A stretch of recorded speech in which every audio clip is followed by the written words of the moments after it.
So I'm Lieutenant Daniel Jensen, Daniel Genson, work Atlanta Homicide Commander. So this morning at about 7:20 a.m., officers responded to 1689 Langston Avenue on a person shot. Upon their arrival, they located the decedent on the sidewalk who had succumbed from injuries consistent with gunfire.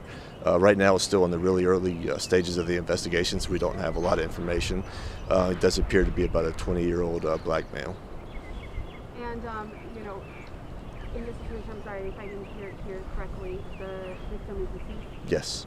A situation like this happening at 7 o'clock in the morning, I mean, kids are being picked up for school, it's light out. I mean, how often does that typically happen? So again, it's still earlier in the investigation, but for the information we have, this incident may have actually happened last night, and it was one of the neighbors that came out this morning and noticed him, and then he contacted 911.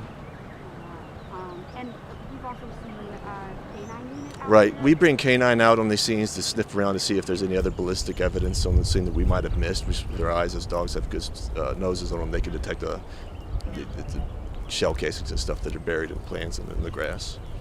And there's still no way to know if it was, somebody that drove by or how this was. We don't think it's going to be a drive-by shooting. It looks like it's going to be somebody who was actually walking on the street, or at least not in a vehicle during the shooting.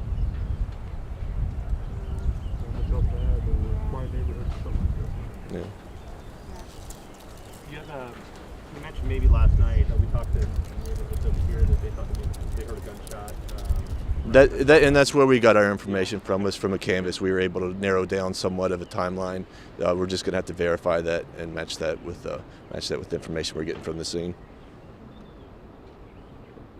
And in a situation like this, just for other people, something similar to this happens in their neighborhood, what are the steps they should take? If they hear gunfire, they need to call 911.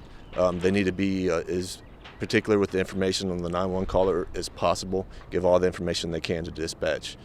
That really helps us at this stage of the investigation, because from my understanding, we don't have a 911 call from this. That's obviously something we're going to verify and follow up on. But yeah, if you hear gunshots, anytime you need to contact 911.